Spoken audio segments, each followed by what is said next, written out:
Important news को check करते हैं और यहाँ पे मंथली मेंबरशिप ईयरली मेंबरशिप ले सकते हैं और आपको जो है डेली आपको बेसिकली जो डेली का न्यूज़ है उसका पीडीएफ भी मिल जाएगा और सारा जो कंटेंट है हमारे वेबसाइट का वो भी आप एक्सेस कर पाएंगे बहुत ही आसानी से। कोई भी क्वेश्चन आंसर होता है वो भी आप पूछ सकते हैं। So that is the benefit that you are going to get. So इस साल ऑब्जेक्टिव ये है कि कुछ ज़्यादा और भी ज़्यादा जो है वो पैक जो फीचर्स हैं वो ऐड अप करेंगे।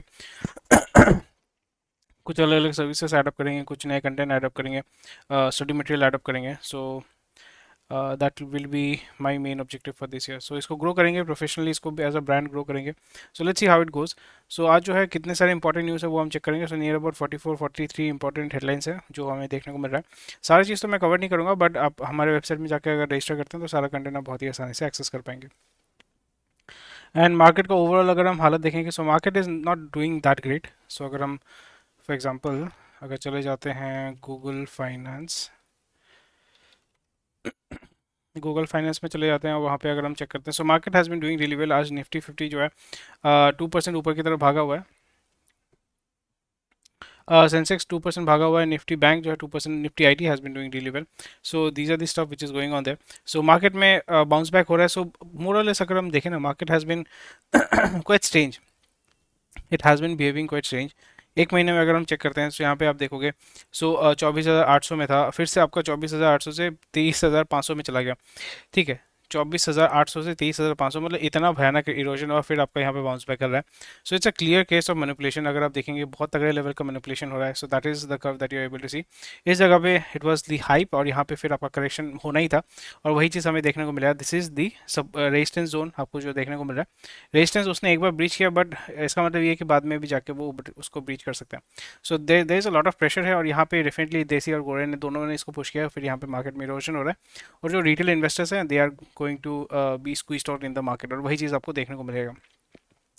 सो अभी जो है मैं थोड़ा सा अप्रिहेंसिव मोड में हूँ। अभी इन्वेस्ट फ्रेश पोजीशन तो कुछ नहीं ले रहा हूँ, स्विंग ट्रेड भी नहीं कर रहा हूँ एंड कुछ कुछ जगह पे जो है हल्का हल्का प्रॉफिट बुकिंग कर रहा हूँ ताकि I am able to recover that money. So that is the main objective.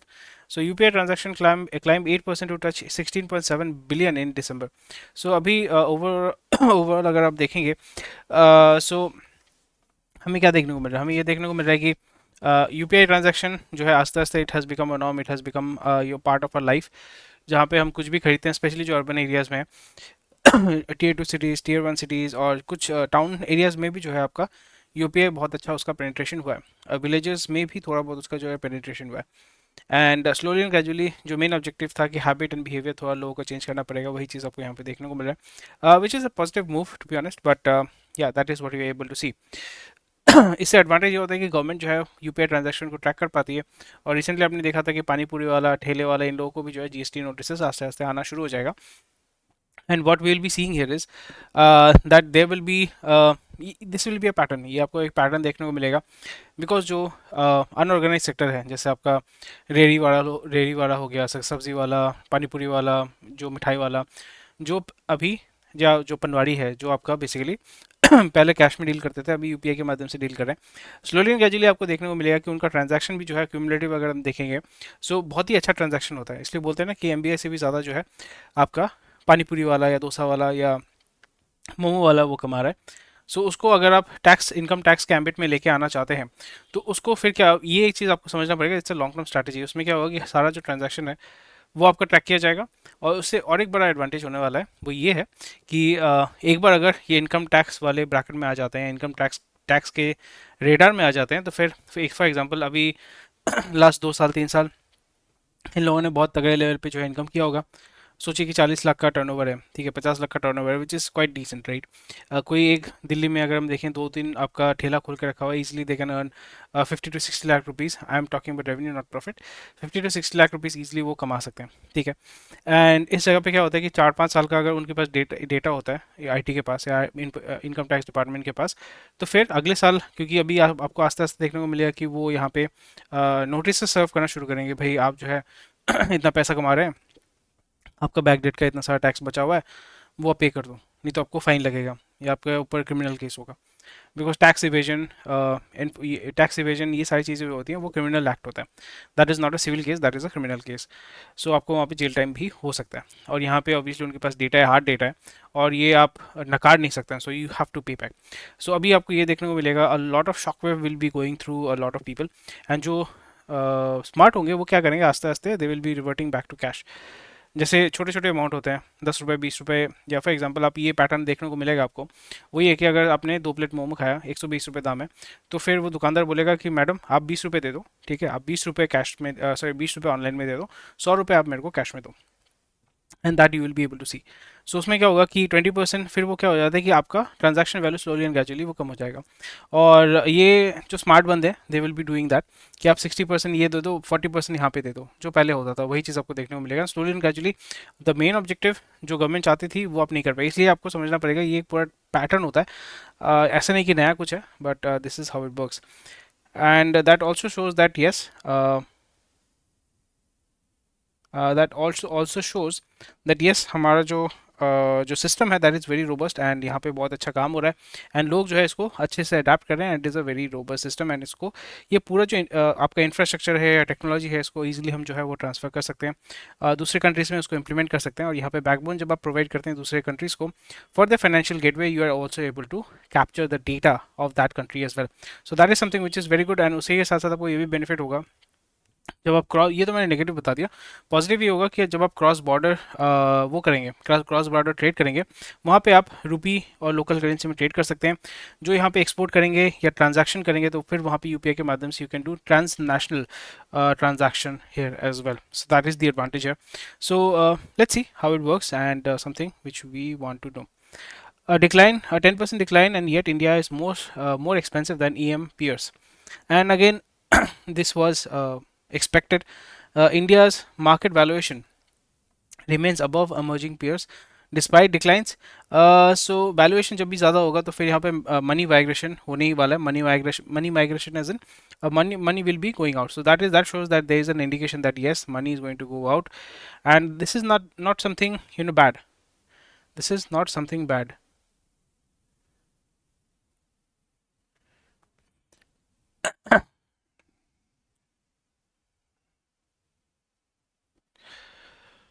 And इसमें एडवांटेज तो नहीं बोलूँगा, बट जैसे हमने ऑलरेडी पता था कि जो बुल रन है 2020 का, जो बुल रन है वो ऑलरेडी ऊपर की तरफ जा चुका है. ठीक है, वो एक मेच्योरिटी पीरियड में आ चुका है. आप बोल सकते हो कि ऐसा नहीं कि इंडियन मार्केट इज़ बैड, ऐसा कुछ नहीं है. Indian market is quite mature, it is quite stable, and obviously over value तो है. बट ओवर वैल्यूएशन किसके बेसिस में होता है कि आप एक्सपेक्ट कर रहे हैं स्टॉक मार्केट में जब आप कोई स्टॉक परचेज करते हैं, बहुत सारे फैक्टर्स होते हैं. एक होता है इंट्रिंसिक वैल्यू, आपका बुक वैल्यू, ये तो जो आपका डेटा ड्रिवन जो इन्फॉर्मेशन है वो तो है ही है. उसी के साथ साथ आप ये देखते हैं कि सेंटिमेंटल वैल्यू क्या है. सेंटिमेंटल वैल्यू सबके लिए अलग अलग होता है, इसलिए बोलते हैं ना कि जो स्टॉक मार्केट है वो सेंटिमेंट पे चलता है.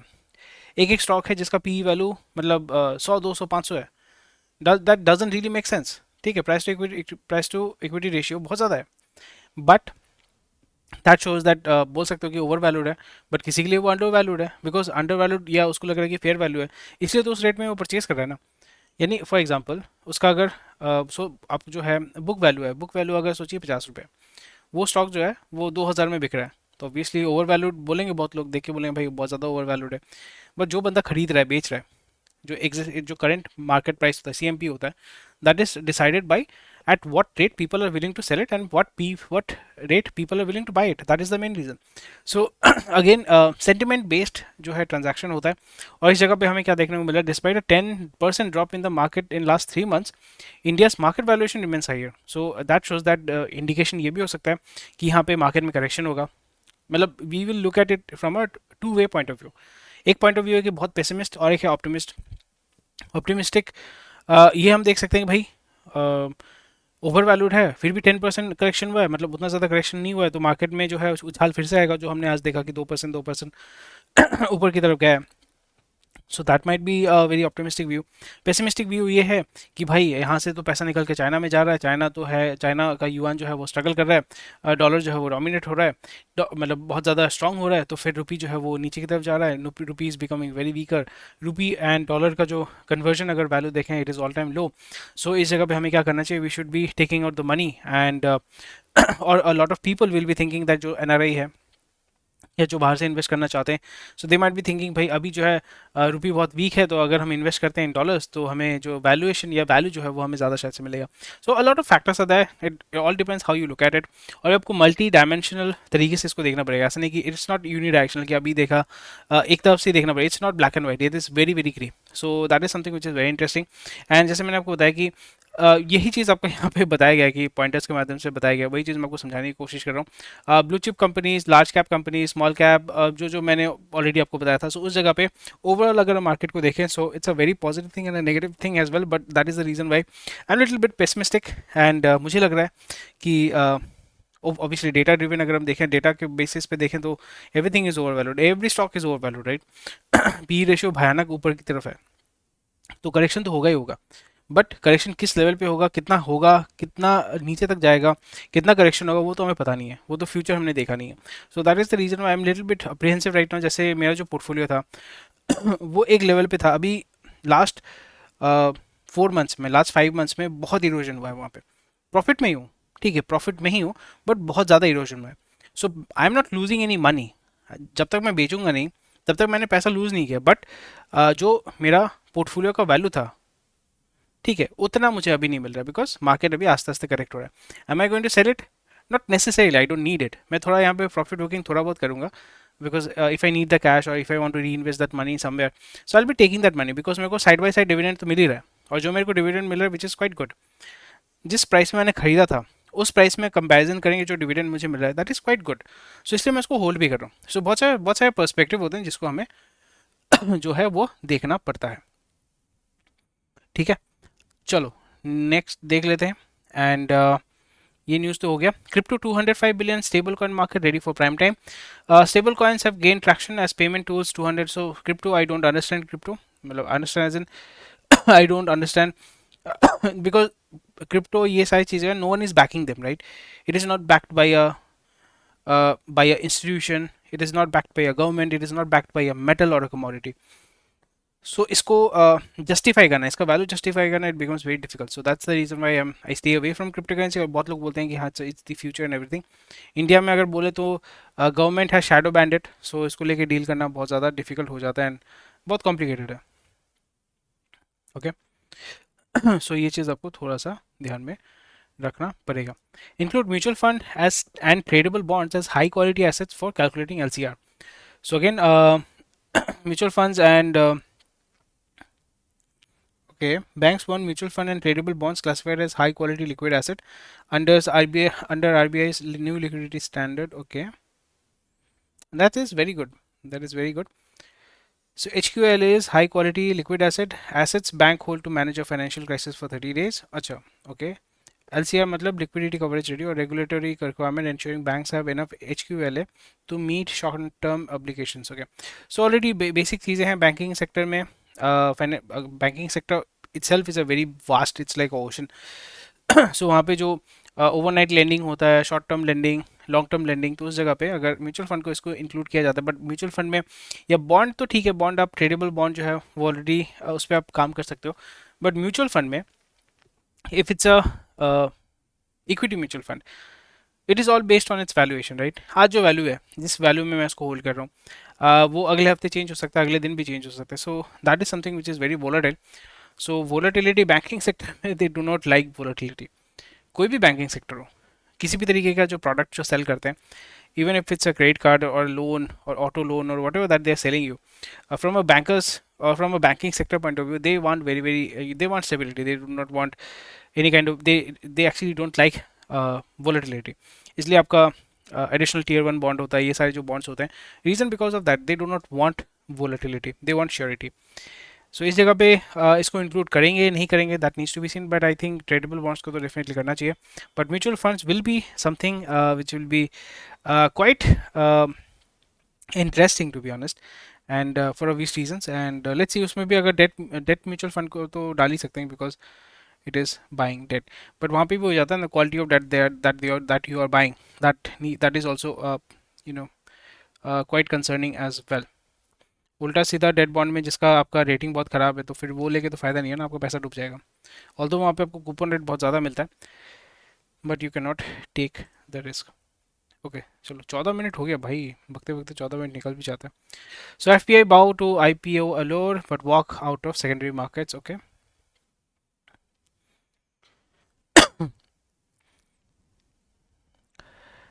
एंड सेकेंडरी मार्केट क्या होता है सेकेंडरी मार्केट ये होता है कि जो आप सेंसेक्स में या आप जो स्टॉक खरीदते हो बेचते हो वो आपका सेकेंडरी मार्केट होता है ठीक है एंड यहाँ पे आपको यही देखने को मिल रहा है द मेन ऑब्जेक्टिव ये इज़ कि FPI जो है वो IPO को बहुत इजीली मैनिपुलेट कर पा रहा है सेकेंडरी मार्केट में उतना ज़्यादा मैनिपुलेशन नहीं हो रहा है बिकॉज जब भी वो बेचने जा रहे हैं देसी खरीद रहे हैं सो वो जो ड्रॉप उनको चाहिए था वो ड्रास्टिक ड्रॉप जो है वो वहाँ पे उनको नहीं मिल रहा है so that is something which is quite interesting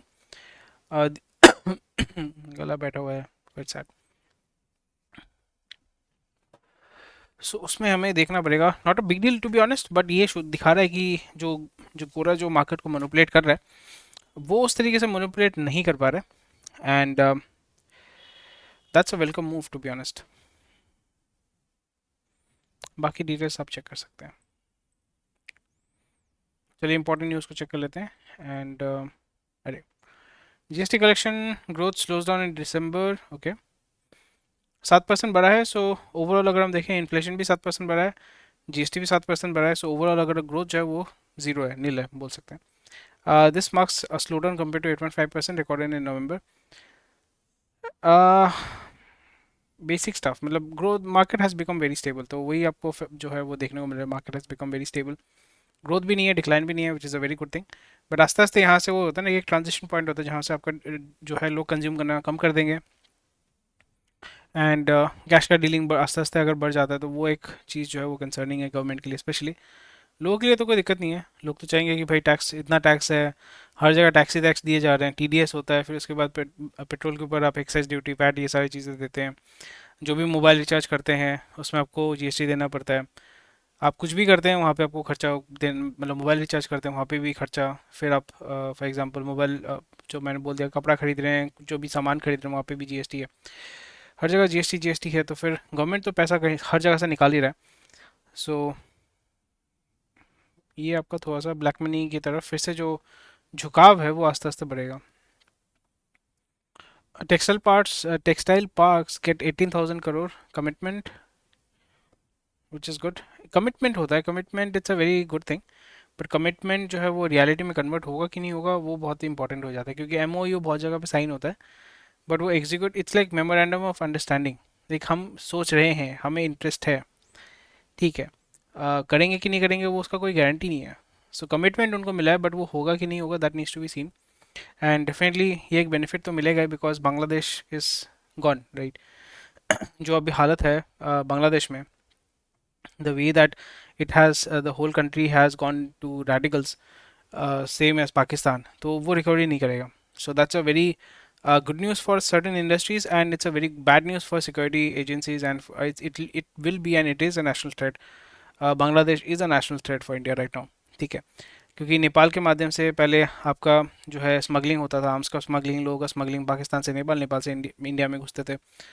and recently जो आपका फेमस एक केस हुआ था ना कोई एक लेडी आई थी 3 बच्चों को लेके वाया नेपाल फ्रॉम पाकिस्तान सो ये चीज़ आपका स्मगलिंग होता है and Bangladesh will also become very और बांग्लादेश और इंडिया का जो बॉर्डर है वो बहुत फोरस बॉर्डर है मेघालय के साथ मतलब बांग्लादेश बहुत सारे स्टेट्स के साथ बॉर्डर करता है आपका I think Manipur via Burma के साथ करता है त्रिपुरा के साथ भी करता है मेघालय के साथ भी करता है ठीक है और बॉर्डर बॉर्डर जो है बहुत ही ज़्यादा पोरस है बहुत ही ज़्यादा पोरस बॉर्डर है फेंसिंग नहीं किया हुआ है और फेंसिंग अभी आस्ते ऐसा नहीं कि अभी करना मतलब करना तो पड़ेगा ही एंड वहाँ पे आपको बहुत तगड़े लेवल पे इन्फोर्स करना पड़ेगा एंड बिकॉज माइनॉरिटीज़ के ऊपर वहाँ पे जो हिंदूज़ के ऊपर जो अत्याचार हो रहा है और lot of migration will be also happening there and अगर आपको वहाँ पे जियो पॉलिटिकल सिचुएशन पता नहीं है सो जो अराकन वैली है अराकन वैली है अराकन आर्मी है जो म्यांमार में बेस्ड है they are also attacking Bangladeshis there right. तो हर जगह से जो है अटैक हो रहा है, जियो पोलिटिकल चीज़ें होती हैं, सो वो आपको थोड़ा सा अवेयर होना पड़ेगा, because when you are doing finance and business and everything, politics geopolitics plays a huge role there, right. आपका डेमोग्राफी जो है वो बहुत ज़्यादा बड़ा रोल प्ले करता है, और इस जगह पे अगर आप केयरफुल नहीं होते अगर आपने पैसा डाल दिया, फॉर एग्जांपल बांग्लादेश में पैसा डाला है आपने, आपने एफडीआई किया है वहाँ पे, तो आपका तो पैसा डूब गया। और वो जो एक इंडस्ट्री है, जो सबसे बड़ा जो इंडस्ट्री है, leather industry, textile industry, meat industry, वो आपका आस्ते आस्ते इंडिया की तरफ आएगा। एंड जैसे यहाँ से कैटल स्मगलिंग होता था, अभी भी होता है, जो इंडिया से कैटल स्मगलिंग जो होता है बहुत लंबा राउट है, मतलब नेशनली आपका स्मगलिंग होता है, बांग्लादेश जाता है, तो बांग्लादेश में जाके टिपिकली वो कटता है, गाय कटता है, और गाय कट के जो है वो ग्लोबली आपका एक्सपोर्ट होता है। दीज आर दी सर्टेन, और लोकल कंजम्पशन तो होता ही है, एंड आपका ग्लोबली भी उसका डिस्ट्रीब्यूशन होता है और उससे जो है लेदर प्रोडक्शन होता है, leather industry is very big in Bangladesh, आपका textile industry is very big in Bangladesh, और यहाँ पे रॉ मटेरियल इंडिया से जाता था। अभी वही चीज़ आपको देखने को मिल रहा है कि वो demand someone has to fulfil, तो अभी उसको चाइना फुलफिल करेगा, and China plus for policy के अंदर जो है वो इंडिया फुलफिल करेगा।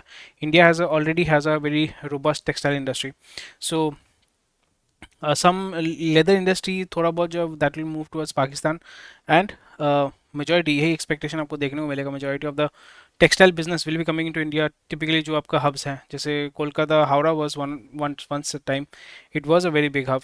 अभी भी जो है कुछ कंपनीज हैं जो आपका ज़ारा ये सारे का गारमेंट बनाती हैं, which is based in Howrah.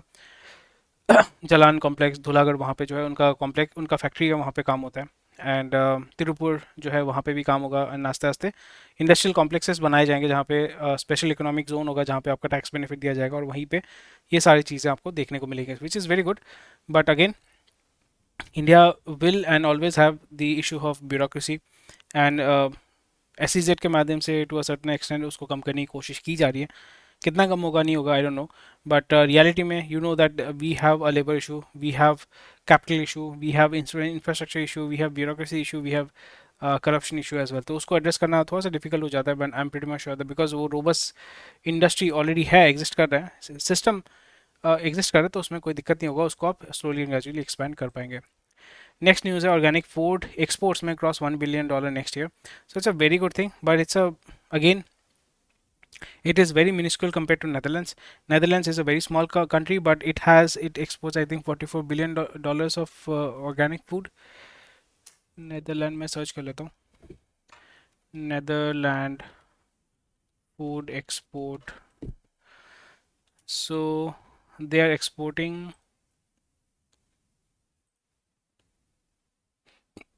uh it is the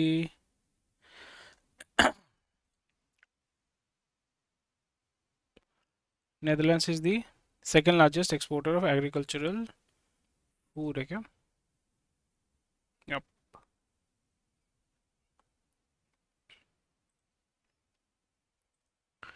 Value $46 billion bro, बाप रे बाप। $46 billion वो फूड एक्सपोर्ट करती है, ऑर्गेनिक फूड अगर करते हैं, organic food, so near about 1.6 billion, which is quite small but still, और ये यूएस बोल रहा है, ठीक है, सो वेरीफाइड है। सो $46 बिलियन का जो खाना जो है वो एक्सपोर्ट करते हैं। So slowly and gradually India has to do it, India has to, we can not be net importers there. And Ashutosh ji, thank you, and I hope to make more useful videos for you. It will take some time, because यहाँ पे even if you are doing organic farming, अगर हम try, because मेरा दोस्त है hydroponics में काम करता था, अभी भी है, he has huge knowledge, he has huge knowledge hydroponics में, and he is slowly and gradually trying to build up his business here, startup जो है, and it's very difficult because India में it's very expensive, equipment investment capex चाहिए होता है, capital चाहिए होता है आपको अगर हाइड्रोपोनिक में काम करना है या ऑर्गेनिक में काम करना है, and fertilizer and everything it is very difficult to find, very difficult to source.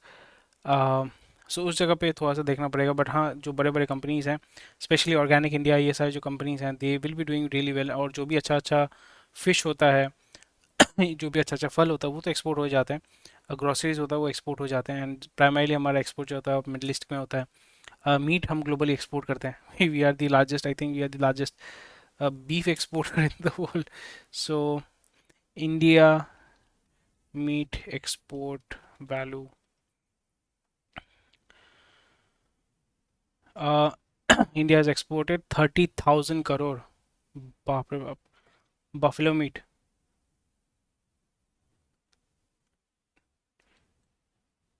बाप रे बाप, कितना मीट भेजते हैं भाई।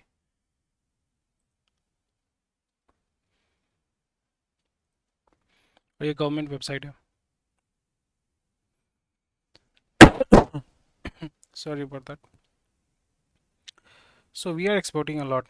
सो this is one of the, क्योंकि ऑर्गेनिक फूड जो एक्सपेंसिव होता है, so it's a very good scope way we can make money. Tariff hikes, data search, boost telecom, AGR. AGR का मतलब होता है एडजस्टेड ग्रॉस रेवेन्यू, बट यहाँ पे यूजर जो है वो आपका गिरा हुआ है। So that needs to be seen, but again market जो कंसोलिडेट हो रहा है अभी, मार्केट में डुओपोली है जो आपको ऑलरेडी पता है। Passenger vehicles sales on road to new record. अभी तो बोल रहे थे कि भाई अभी ओल्ड स्टॉक पड़ा हुआ है, ओल्ड स्टॉक क्या क्लियर हो गया। सो ये सारी चीज़ें होती हैं, and let's see how it works. सबसे बड़ा बेनिफिशियरी तो डेफिनेटली मारुति सुजुकी होने वाला है, उसके बाद हुंडई, उसके बाद hero Motors, Bajaj Motors, and जो डेरिवेटिव होने वाले वो है आपका टाटा महिंद्रा। महिंद्रा तो कमर्शियल में पैसा कमाता है, टाटा भी आपका प्राइमरीली जैगुआर लैंड रोवर और आपका कमर्शियल व्हीकल्स ट्रक से जो है पैसा कमाता है। नेक्स्ट न्यूज चेक कर लेते हैं। Housing market likely to see modest price rise, but अभी जो है the way that I see in my friend circle also, people don't have money to buy houses. Middle class families, they don't have money, जो भी job field में है या job कर रहे हैं, savings are low, expenses have become very high, and it's a lifestyle choice as well, because अभी most of us have adjusted to a fast lifestyle, a comfortable lifestyle. पहले क्या था कि हमारे जो पहले जनरेशन है या हमारे जो पेरेंट्स हैं, वो पहले स्लीपर क्लास ये सब, मैं जैसे एग्जांपल दे रहा हूँ, स्लीपर क्लास में जाने में कोई दिक्कत नहीं होता था। देवर लाइक हाँ स्लीपर क्लास में जा रहे हैं, बहुत अच्छी बात है, आराम से जाएंगे। अभी जो है आप फ्लाइट में जाना चाहते हो, ट्रेन में तो आप चढ़ना ही नहीं चाहते हो, ट्रेन में भी चढ़ोगे तो 2 AC में चढ़ोगे, और आपका स्लीपर क्लास फॉर एग्जांपल 400 रुपये अगर भाड़ा है, तो उसी का अगर AC होगा तो वो होगा 1200 रुपये या 900 रुपये। 2 AC होगा 1500 रुपये, और फ्लाइट जो है वो आपका 4,500 से अभी 4,500 में तो कुछ मिलता ही नहीं है, 6,000 रुपये 7,000 रुपये। तो आप देख रहे हैं कि किस तरीके से 10 गुना जो है आपको खर्चा करना पड़ेगा। सो ये लाइफस्टाइल चॉइसेस है, उसके वजह से people want to travel quick fast and in comfort, तो उसके वजह से खर्चा भी करना पड़ेगा, बट इनकम तो उस तरीके से ग्रो नहीं हो रहा है। सो उस जगह पे आपका जो सेविंग्स है वो आपका स्लोली एंड ग्रेजुअली इरोड होता है, और यहाँ पे क्रेडिट कार्ड कंपनीज इसका बेनिफिट उठा रही है। सो आपको क्रेडिट कार्ड दिया जाता है कि भाई आपको ये पॉइंट वो वाउचर ये मिलेगा, बट फ्रॉम माई एक्सपीरियंस मैंने क्रेडिट कार्ड यूज़ करता हूँ, not because I need it, because I have to, because online payment करना पड़ता है, इंटरनेशनल पेमेंट करना पड़ता है, तो उसमें क्रेडिट कार्ड चाहिए होता है। सो may B I am dumb कि मेरे को कूपन ये सारी चीज़ें समझ नहीं आती हैं, but I find it to be like, वही होता है ना कि अंगूर दिखाया जाता है या आपको सपना दिखाया जाता है कि भाई आप खर्चा करो 5 लाख तक, आपको ये बेनिफिट मिलेगा, लाउंज एक्सेस मिलेगा। सो that really doesn't you know attract me as such, तो anyway, so ये सारी चीज़ें हैं, and again housing market will be, इसको मतलब I see it as a bubble. इस तरीके से 50-60% राइज मतलब विद इन अ ईयर और so, it's very abnormal. That obviously shows supply and demand. Price क्यों बढ़ता है? सप्लाई एंड डिमांड है, प्रोडक्ट प्राइसेस उस तरीके से तो नहीं बढ़ रहे हैं। सरिया का दाम, फिर आपका सीमेंट का दाम, इतना तो इस तरीके से नहीं, 60% एक साल में नहीं बढ़ता है। ठीक है, मोडेस्ट आप बोल सकते हो कि 5%, 10%, मैक्सिमम 15% बढ़ेगा, बट उसकी वजह से आपका प्रॉपर्टी प्राइस 60-70%, बहुत जगह पे 100%, really doesn't make sense and doesn't, and जिसको लग रहा है कि भाई ओवर वैल्यूड, जैसे अभी अगर मेरे को रियल एस्टेट में बोला जाएगा कि भाई खरीदो, मैं तो नहीं खरीदूंगा भाई, अभी पूरा ओवर वैल्यूड है। ठीक है, 3 BHK I am not willing to buy it for 1 CR 2 CR, depending obviously depending on the place as well, जिसका 3 साल पहले वैल्यूशन था 87 लाख रुपीज़, उसी का चीज़ अब ये मेरे को 1.2 CR में मिल रहा है। Like why? रेंटल ईल्ड कितना है? ऑब्वियसली रेंटल ईल्ड जो है वो उतना बड़ा नहीं होगा। पहले आपका अगर सोचिए कि 18,000 था, अभी 22,000 हुआ है, तो उतना मतलब it's not huge, right? So as a home owner it doesn't really make sense unless you are living there, and आपका जो लाइफस्टाइल है वो डिमांड करता है, आपका जो जॉब है, आपका जो पदवी है, वो अगर डिमांड करता है, that is a separating all together, वहाँ पे ईगो चीज़ें, इमोशनल चीज़ें, सेंटिमेंट वाली चीज़ें आ जाती हैं, but I am not in for that. So overall personal point of view से भी अगर देखें या कमर्शियल पॉइंट ऑफ व्यू से भी देखें, सो वहाँ पे एक बबल है, and these markets are specifically dominated by few companies, and वो few companies का कुछ कुछ एरिया में ही डोमिनेट वो करते हैं। जैसे डीएलएफ आपका गुड़गांव डोमिनेट करता है, ठीक है। फिर आपका प्रेस्टीज जो है वो आपका बैंगलोर साउथ में डोमिनेट करता है। लोथा ग्रुप जो है, हीरानंदानी ग्रुप जो है वो आपका मुंबई बेल्ट में डोमिनेट करता है। गोदरेज जो है वो आपका मुंबई बेल्ट में डोमिनेट करता है। गोदरेज अभी एक्सपैंड कर रहा है कोलकाता में भी, they are expanding heavily, they are investing a lot of money there. So बहुत सारे बिलबोर्ड्स हमें देखने को मिलता है कोलकाता में। So they are also investing, they are also doing joint projects. Tata projects जो है वो, टाटा हाउसिंग जो है वो भी यहाँ पे गेम खेल रहा है। केवेंटर्स भी जो है वो भी यहाँ पे गेम खेल रहा है। सो ओवरऑल सब जो है रियल एस्टेट में अपना हाथ हाथ घुसा रहे हैं। सो इम्प्लीमेंटेशन में भी कोई अल वाले कॉन्ट्रैक्टर्स कर रहा है, या कोई दूसरा कंपनी कर रहा है, अफकॉन्स कर रहा है, जो भी कर रहा है। बट ओवरऑल अगर हम देखें, doesn't really make sense right now. Right now अगर हम देखें इकोनॉमिकली, अगर हम देखें right now the focus should be on affordable housing, and the affordable housing has become unaffordable, so it doesn't really make sense. So let's see how it works. Next news को check करते हैं। Hero MotoCorp को 26 करोड़ का additional tax demand मिला है। Hero MotoCorp के ऊपर भी जो है आपका कुछ महीनों पहले शायद से रेड पड़ा हुआ था। So that needs to be also seen there, and जब भी अगर रेड होता है तो आपको समझ में आना पड़ेगा either there is something shady going on with the business, और they are doing political vendetta है। तो दोनों में से एक है which is not very good for the business, short term में भी एंड लॉन्ग टर्म में भी।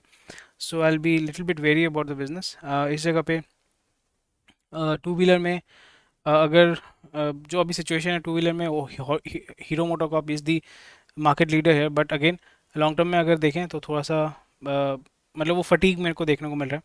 एंड इस जगह पे कौन कौन से कंपनीज अच्छे करेंगे टू व्हीलर में, आई थिंक अभी जो सिचुएशन मेरे को दिख रहा है स्पेशली टीवीएस, हीरो, बजाज, इसमें फोकस नहीं करके I will be focusing more on the ancillary companies which are supplying parts and also who are involved in exporting as well. इसलिए आप देखोगे हीरो, ये सारी जो कंपनीज है वो आपका एक्सपोर्ट पे भी फोकस कर रहे हैं। Air turbine aviation turbine fuel ETF, उसका प्राइस जो है 1.5% कम हुआ है, और आपका 14 रुपये पर सिलेंडर कम हुआ है, which is a very good thing. And बहुत ज़्यादा कम नहीं हुआ है, बट स्टिल इट्स डिसेंट।